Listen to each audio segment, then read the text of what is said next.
Ben ritrovati, tante le notizie all'interno del nostro TG, ma cominciamo dai titoli. Il Consiglio regionale ha approvato all'unanimità l'istituzione dell'azienda unica ospedaliera tra l'ospedale Pugliese Ciaccio e il Policlinico Universitario Mater Domini. A distanza di tempo la metro continua a viaggiare lungo il binario dell'incertezza e dei dubbi, o chiudo avanti tutta, manna fare chiarezza oppure fermiamo tutto. Sono oltre 3.000 le domande pervenute all'INPS di lavoratori che aderiscono a quota 100, a Cosenza il numero più alto di adesioni. Sigilli a tutti i depuratori nel comune di San Vincenzo La Costa, non rispettate le norme ambientali, denunciati i responsabili comunali. Dopo la lettera ricevuta dall'avvocato della famiglia Chindamo, il caso si riapre, adesso tocca ai RIS. Ancora un'operazione di polizia che testimonia la pervasività dell''ndrangheta in Lombardia. 19 persone arrestate offrivano servizi alle aziende. Il Crotone torna a vincere, batte alla Rechi la Salernitana e boccata d'ossigeno. Il Cosenza dalla gioia al rammarico, in Serie C sconfitte Catanzaro e Rende, pareggia alla Regina. Ben ritrovati, nuova edizione del nostro TG, lo avete sentito anche dai titoli, nasce il polo sanitario a Catanzaro, la fusione dell'azienda ospedaliera Pugliese Ciaccio con il Policlinico Universitario Mater Domini. Il sì è arrivato in Consiglio regionale dall'approvazione all'unanimità della legge regionale per l'istituzione appunto dell'azienda sanitaria unica a Catanzaro. È stata definita questo provvedimento una svolta epocale per la sanità calabrese. Vediamo. Una svolta epocale, così è stata definita la fusione tra l'ospedale Pugliese Ciaccio e il Policlinico Mater Domini a Catanzaro. Nel pomeriggio il Consiglio regionale ha approvato all'unanimità la legge. Duro il confronto durato mesi che ha prodotto una normativa il cui testo è bipartisan. Nasce quindi un grande polo sanitario, ha detto il presidente della Commissione Sanità Michele Mirabello. Primo passo per una complessiva riorganizzazione della sanità calabrese. L'integrazione avverrà nel rispetto delle singole aziende. Il presidente Oliverio, in chiusura di dibattito, ha sottolineato la valenza positiva dell'evento e lanciato un messaggio al ministro Giulia Grillo. La Calabria, ha detto, è in grado di autogovernarsi, bisogna chiudere la pagina dei commissariamenti. La metropolitana leggera Cosenza Rende al centro di un dibattito oggi proprio al liceo Pitagora di Rende. Tra gli altri relatori i sindaci dell'area urbana Marcello Manna e Mario Chiuto. Le loro posizioni sono diverse. Manna dice non aprirò i cantieri ed è quantomeno esprime incertezza e dice abbiamo bisogno proprio di tempi certi per la realizzazione di questa infrastruttura. Il sindaco di Cosenza invece dice avanti tutta, vediamo. La metro della discordia, l'infrastruttura che dovrebbe collegare Cosenza all'Unical passando da Rende, al momento scompagina le forze politiche tra ricorsi e sentenza del TAR, costringe soprattutto le amministrazioni a tenere alta l'attenzione su un'opera che, va ricordato, è osteggiata dal comitato No Metro e i cui cantieri stanno provocando disagi al traffico e agli automobilisti con la chiusura di Viale Mancini. Oggi, in un dibattito al liceo Pitagora di Rende, dal titolo Metropolitana Fantasma, i due sindaci dell'area urbana, Marcello Manna e Mario Chiuto, hanno fatto il punto sull'iter in corso e chiesto certezze sulla realizzazione. Riusciamo nel 2023 a consegnare l'opera? Beh, se non è così, avendo le nostre amministrazioni, tutte, dalla Regione al Comune di Cosenza, al Comune di Rende, adempiuto a tutto l'iter amministrativo e quindi senza dar la possibilità della revoca del finanziamento, ma se oggi ci sono situazioni tali per cui l'opera potrebbe iniziare e poi sospendere i lavori, fermare o altro, forse è opportuno che ci sia una riflessione e che questa riflessione ci consenta anche eventualmente, sempre mantenendo questo finanziamento, di rimodulare l'opera e pensare anche ad altro. Oggi anche noi chiediamo tempi certi alla Regione, ma l'opera non si può mettere più in discussione. Abbiamo un cantiere aperto, un'impresa che ha appaltato un'opera molto importante per il territorio e credo che, come abbiamo fatto con tutte le altre opere, una volta avviate devono essere portate a conclusione, altrimenti non realizzeremo mai nessun investimento in Calabria. Ci sono sempre ostacoli durante l'espletamento di una procedura o durante l'esecuzione di un'opera. Non solo in Calabria questo, ma in Italia assistiamo quotidianamente a blocco di opere, a rallentamenti di opere per vari motivi, dai ricorsi amministrativi alle interdittive antimafia, fallimenti di imprese, ostacoli di varia natura. Però noi dobbiamo fare in modo sempre di accelerare le procedure e portare a compimento le opere il prima possibile, perché altrimenti non realizzeremo mai nulla. E parliamo adesso di quota 100, sono oltre 3.000 le domande presentate fino ad oggi in Calabria, le richieste maggiori dalla provincia di Cosenza, vediamo. Sono 3.336 fino ad oggi le domande presentate in Calabria da chi ha i requisiti per accedere alla pensione con quota 100, ossia 62 anni di età e 38 di contributi. Il maggior numero di domande arriva dalla provincia di Cosenza con 1.274 richieste, seguita da Reggio Calabria con 827 istanze, 731 invece le domande dalla provincia di Catanzaro, 270 dal Crotonese e 234 dal Vibonese. Per accedere alla pensione anticipata bisogna tener conto delle finestre differenziate tra settore privato e pubblico. La prima finestra per i privati scatta adesso col 1° aprile, per i pubblici ad agosto. Però ci sono quelli che fanno domanda nei mesi successivi e quindi queste finestre sono mobili, si spostano, perché dal momento del compimento della data del compleanno, insomma della data di nascita, bisogna slittare di 6 mesi se sono pubblici o di 3 mesi come finestre dei privati. Quindi è un continuo aggiornamento. Quota 100 chiaramente non sostituisce la legge Fornero, ma come dicevamo sono migliaia le persone che decidono di lasciare il lavoro con qualche anno di anticipo, anche se l'importo della pensione sarà più basso. È chiaro che se tu vai via prima e paghi meno contributi, è chiaro che prenderai una pensione inferiore. Quindi è un fatto, diciamo, è una decisione volontaria da parte della persona che vuole accedere alla quota 100. L'INPS dunque ha il compito di verificare le migliaia di domande che continuano ad arrivare, ma gli uffici dell'Istituto di Previdenza devono fare i conti con la carenza di personale, già perché sono molti gli impiegati che decidono di aderire a quota 100. Nella nostra sede INPS di Cosenza abbiamo già 15 domande di colleghi che vanno via. Si spera che possano essere sostituiti con i vari concorsi, anche se il turnover poi è sbloccato nel mese di novembre, però ci si augura che già a luglio possiamo ottenere del personale che è in graduatoria idoneo e quindi avere una possibilità di sostituire, anche se non automatica, è un po' difficile, sostituire ovviamente questi colleghi che vanno via. La cronaca adesso, continuano le ricerche del corpo di Maria Chindamo, l'imprenditrice di Laureana Di Borrello, scomparsa nel 2016 da Nicotera. Nella zona ci sono i RIS coadiuvati dai cani molecolari, vediamo. La zona di Montalto di Limbadi, dove quasi 3 anni fa è scomparsa Maria Chindamo, viene battuta palmo a palmo dai carabinieri della compagnia di Tropea e dai RIS di Messina. I militari coadiuvati dai cani molecolari della Polizia di Stato cercano eventuali tracce della donna. Si scava su quei terreni già perché il corpo dell'imprenditrice potrebbe essere stato sepolto proprio in quella zona.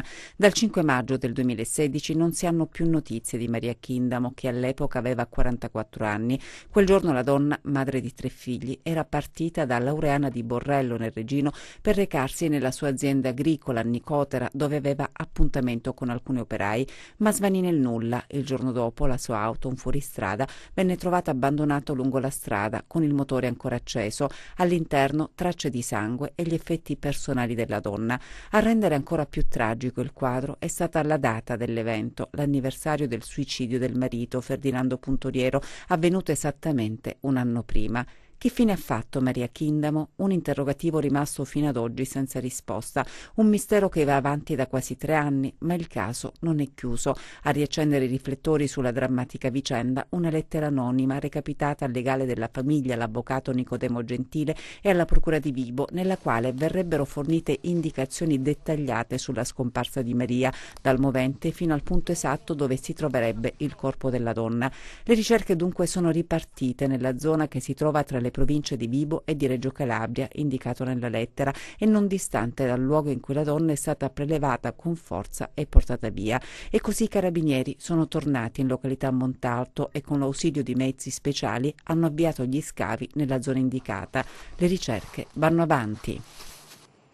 Cellula dell''ndrangheta a Bergamo, i carabinieri del ROS e del comando provinciale lombardo hanno dato esecuzione a 19 provvedimenti cautelari emessi nei confronti di presunti appartenenti a un'organizzazione criminale. Arresti tra Lombardia e Calabria. Vediamo. Eccoli in azione mentre ripresi dalle telecamere di videosorveglianza asseriate nel bergamasco appiccano fuoco ad alcuni mezzi di una società di autotrasporti di un imprenditore lombardo. È partita da qui l'inchiesta dei carabinieri che hanno scoperto la presenza di una cellula dell''ndrangheta operante stabilmente nelle province di Bergamo e Brescia. I militari sono riusciti a risalire dalle indagini sul rogo avvenuto nel dicembre 2015 al fatto che la ditta, direttamente concorrente con quella finita nel mirino, era gestita da un pregiudicato calabrese. E così questa mattina gli uomini del ROS e del comando provinciale hanno arrestato 19 persone fra Lombardia e Calabria su ordine del GIP di Brescia. La DDA contesta a vario titolo agli indagati l'associazione mafiosa, l'estorsione aggravata dal metodo mafioso, il danneggiamento a seguito di un incendio, riciclaggio e trasferimento fraudolento di valori. Le indagini sono partite dal marzo del 2016 e gli investigatori hanno ricostruito l'asse tra la Calabria e la Lombardia con diversi personaggi che si muovevano per conto della cosca con le attività di recupero crediti e di estorsione. Sigilli a tutti i depuratori nel comune di San Vincenzo La Costa. Non sono state rispettate le norme ambientali, denunciati i responsabili comunali. Vediamo. Sigilli a tutti i depuratori del comune di San Vincenzo La Costa nel Cosentino. Sono stati i carabinieri forestali nel corso di alcuni controlli a riscontrare irregolarità nei 7 impianti, violazione della normativa ambientale, in alcuni casi evidente la mancata gestione dei fanghi prodotti dall'impianto, abbandonati da lungo tempo nelle vasche di essiccazione. I depuratori non sarebbero stati sottoposti al previsto piano di smaltimento dei fanghi reflui, causando la tracimazione e dispersione diretta dei liquami sul terreno, contaminando i corsi d'acqua e le falde acquifere. Tutti gli impianti erano privi di autorizzazione allo scarico. Denunciati i responsabili comunali per i reati di attività di gestione di rifiuti non autorizzati e scarico illecito di reflui sul suolo. Le altre notizie di cronaca nelle nostre brevi.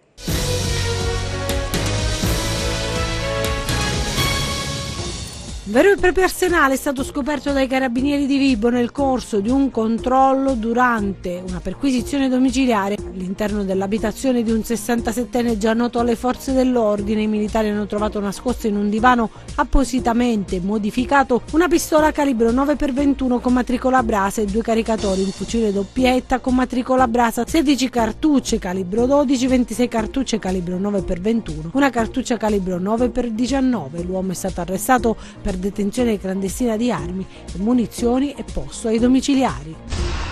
Cassonetti in fiamme nel comune di Corigliano Rossano, incendiati non solo quelli della differenziata ma anche quelli di altri rifiuti. Gli uffici comunali hanno sporto denuncia alle autorità competenti. Carabinieri e Guardia di Finanza hanno effettuato una serie di controlli al cantiere per la costruzione del nuovo ospedale di Vibo. I militari si sono recati sul luogo dove sono in corso i lavori di realizzazione delle opere complementari alla struttura sanitaria, effettuando una serie di accertamenti sia per quanto concerne la regolarità dei contratti che per la sicurezza dei lavoratori. Controlli anche sulle ditte incaricate della realizzazione degli interventi che riguardano ad esempio la costruzione delle strade di accesso. Il blitz rientra nell'ambito dei controlli antimafia disposti dal prefetto nel settore delle opere pubbliche. Le verifiche erano contemplate nel protocollo d'intesa siglato nei mesi scorsi che dava avvio ai lavori. Un 31enne che si era allontanato da casa a Catania è stato rintracciato dalla polizia ferroviaria di Lamezia Terme. La denuncia è stata presentata dai familiari preoccupati per la sorte del congiunto. La Polfer ha quindi organizzato il rientro dopo aver preso contatto con il padre. Dopo averlo riabbracciato, ha manifestato ai poliziotti la propria riconoscenza. Paura nel Vibonese per un caso di aviaria, un 35enne di Filandari è morto, i sanitari però rassicurano, non c'è da avere paura, vediamo.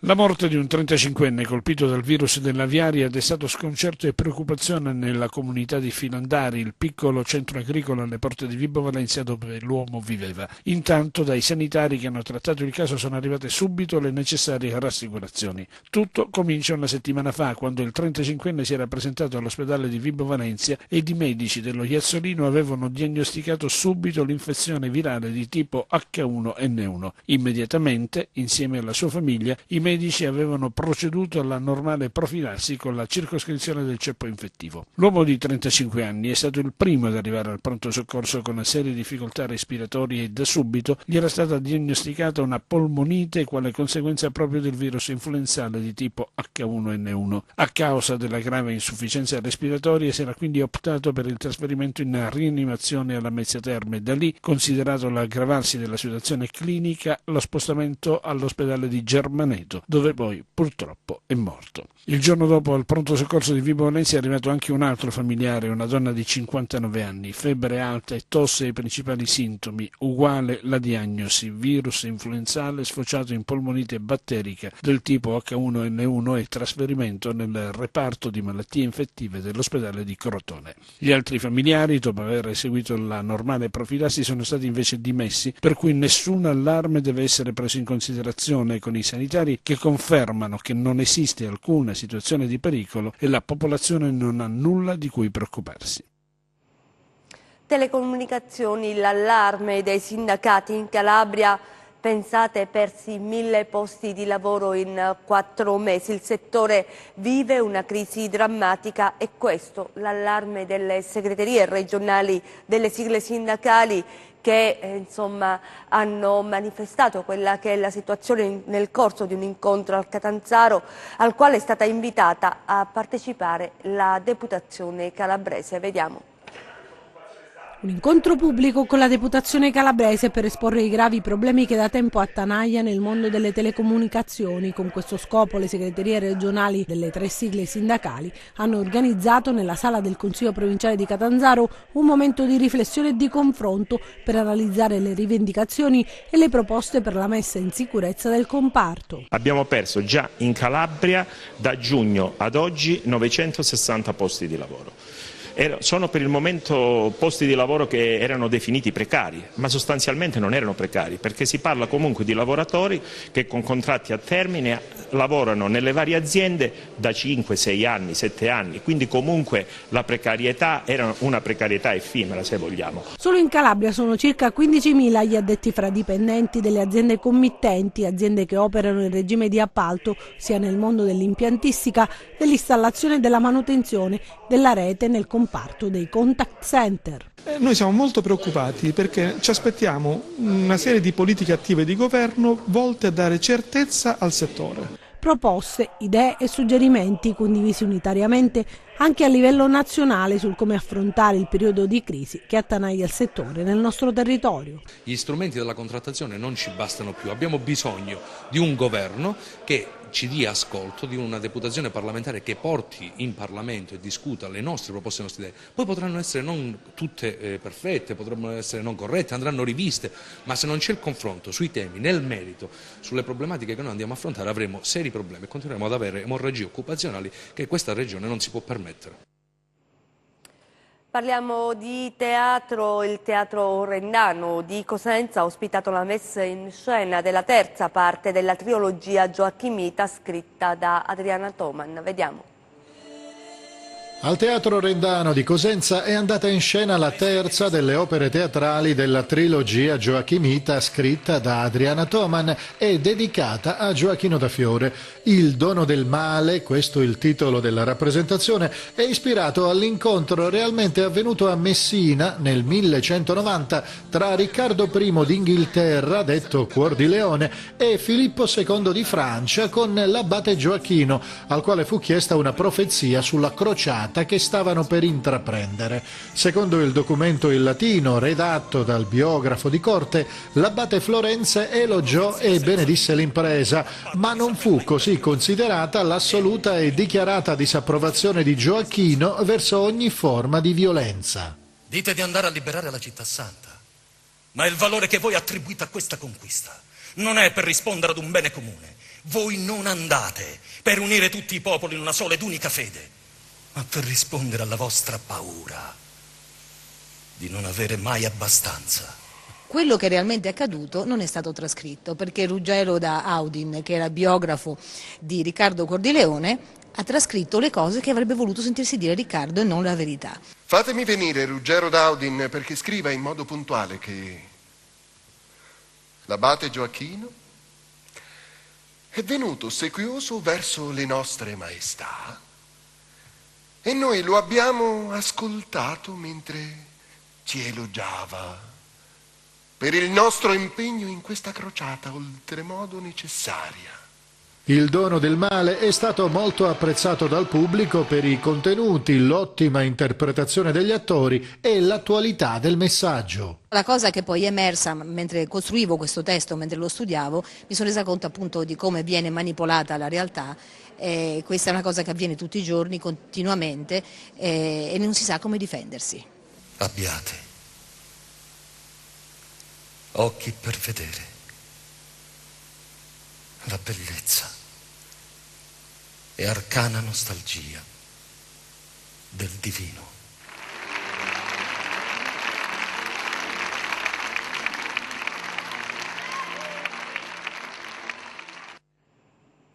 E dal Teatro Rendano al piccolo Teatro dell'Unical per una bella iniziativa dedicata ai più piccoli. Vediamo.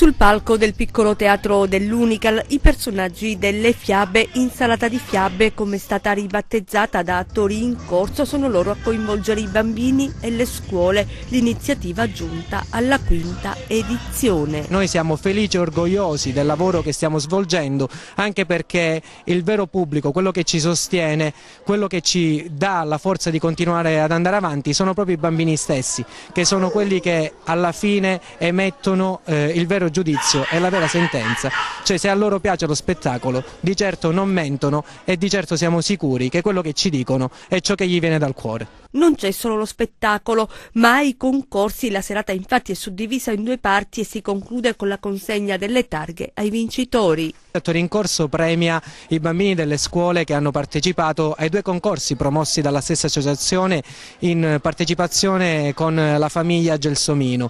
Insalata di fiabe, costruisci la tua storia, dedicata ai bambini delle scuole primarie, e la fiaba Filomena Pastore invece premio dedicato ai bambini della scuola secondaria e scuola primaria di secondo grado. Siamo allo sport, il Crotone torna a vincere, batte alla Rechi la Salernitana, è una boccata d'ossigeno il Cosenza, dalla gioia al rammarico. In Serie C sconfitte, Catanzaro e Rende, pareggia la Regina, vediamo.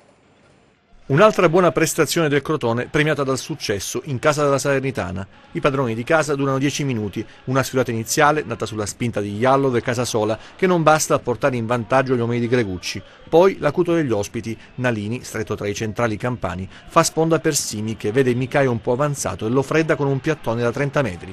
Settimo gol per il nigeriano che sta tenendo a galla il Crotone in una stagione molto particolare. Il gol aiuta l'11 di Stroppa a mettere ordine tamponando la reazione della Salernitana e pungendo grazie al pressing asfissiante di Simi che libera Benali davanti alla porta. È l'occasione per raddoppiare che il libico spreca non riuscendo ad evitare l'uscita disperata di Mikai.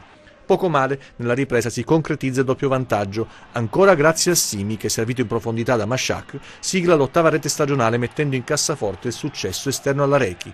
Solo sullo 0-2 la Salernitana si sveglia e alza il baricentro provando a riaprire la gara. Cordaz è attento e smorza ogni tentativo preservando il doppio vantaggio fino al 95esimo. Il Cosenza è lì, ancorato a quota 33. Le due sconfitte hanno eroso punti al vantaggio accumulato sulle inseguitrici e tarpato le ali che già battevano per obiettivi più ambiziosi. Foggia e Brescia hanno frenato i lupi, due sconfitte diverse ma con un comune denominatore. I rossoblù fanno mea culpa per i propri errori ma non possono ignorare le sviste che hanno contribuito a rendere amara la serata allo Zaccheria e amarissimo il pomeriggio al Marulla. La posizione di Spalek in occasione del gol che ha riaperto il match a inizio secondo tempo e il rigore generoso concesso per la caduta di Torregrossa pesano come macigni sull'esito di una gara che il Cosenza ha dominato fino all'uscita di scena di Luca Palmiero, finito KO dopo un contrasto con Sandro Tonali, il pezzo pregiato del Brescia, offuscato dalla prestazione sopra le righe del gioiellino rossoblù. Come al solito il Cosenza guarda avanti alla sfida di Pescara di venerdì prossimo. Il tecnico Braglia dovrà ricostruire il morale dei suoi e disegnare un 11 equilibrato e competitivo capace di strappare all'Adriatico i punti persi negli ultimi 180 minuti.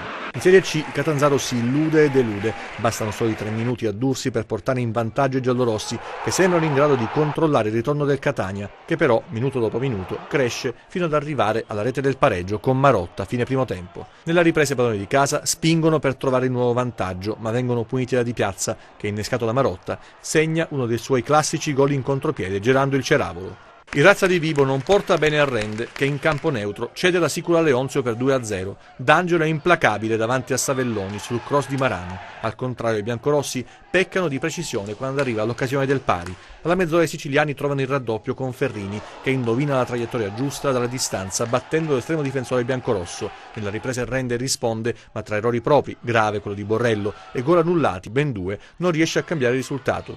Niente da fare per la Regina, che non vince neanche in casa dell'ultima della classe. L'espulsione di Baclé per doppia ammonizione condiziona la gara degli Amaranto con la Paganese, che si vanno a imbrigliare dai campani e nel finale rischiano addirittura la sconfitta, ma Confente para la conclusione di Capece, salvando almeno il pari.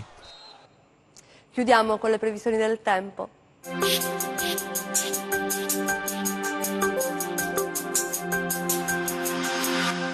Una perturbazione in arrivo da nord nelle prossime ore determinerà un veloce peggioramento del tempo un po' su tutta la regione, accompagnato dal ritorno di un clima più freddo. Domani nella notte al primo mattino rovesci sparsi, che assumeranno carattere nevoso, fino a 600-700 metri sul Cosentino, oltre i 700-800 metri altrove.